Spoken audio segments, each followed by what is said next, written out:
Now, on a different matter, the latest news from Ukraine confirms that our friends need more robust weaponry, and they need it fast.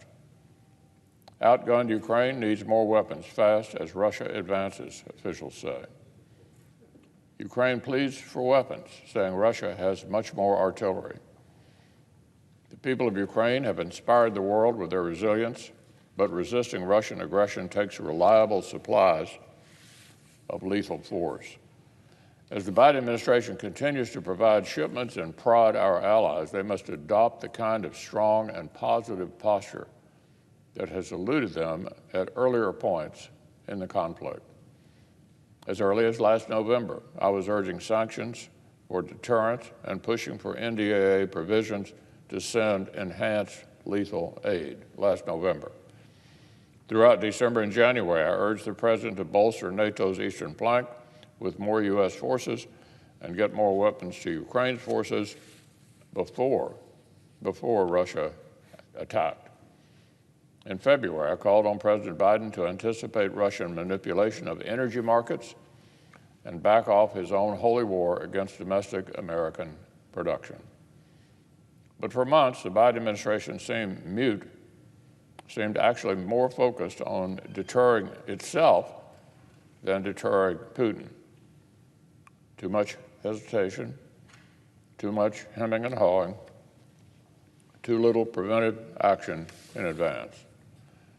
The United States cannot make the same mistakes again with prolonged dithering over whether to provide longer range or more powerful weapons. That's where we are now. It's time to get Ukraine what it needs to finish this fight, including artillery and long-range rockets, and strongly and firmly push our European allies to do the same. The wealthiest European countries need to move fast to do their part. No more hesitation, and quit making excuses. This war has carried terrible human costs for the Ukrainian people. We cannot bring back the thousands who've been lost. But with strong assistance, we can help Ukraine limit future losses, reduce the risk of greater conflict, and create a deterring precedent for other would-be aggressors like China. There's another area where the Ukraine crisis has showcased the need to take decisive action quickly while there's still time. That is with respect to our own defense industrial base and our supplies of critical arms. Equipping Ukraine has seriously depleted our own stockpiles of javelins and stingers. According to the Secretary of the Army, the U.S. military has, quote, taken some risk to our own readiness. This sounds exactly like the sort of situation that prompted the creation of the Defense Production Act. But thus far, we've heard far more from Washington Democrats about using the DPA to fast-track green energy boondoggles than to expand production capacity for critical weapons and munitions. Our allies and our partners are interested in buying American military technology. This should be a win-win.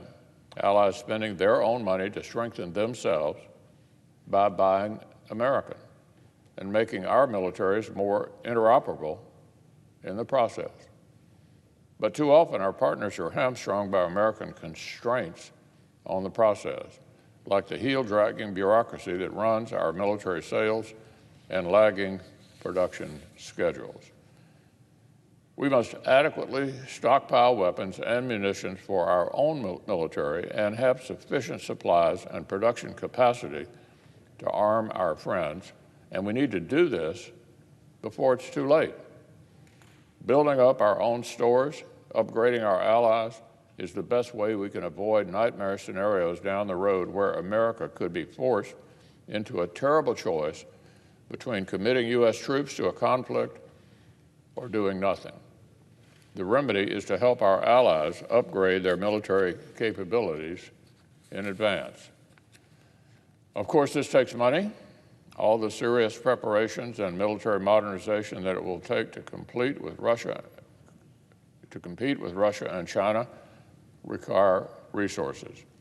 Tomorrow, the Armed Services Committee will mark up the National Defense Authorization Act, This is a key opportunity to show that both parties are serious about the real growth in defense spending that will take to keep us on the cutting edge. The Biden administration's defense budget request was woefully insufficient.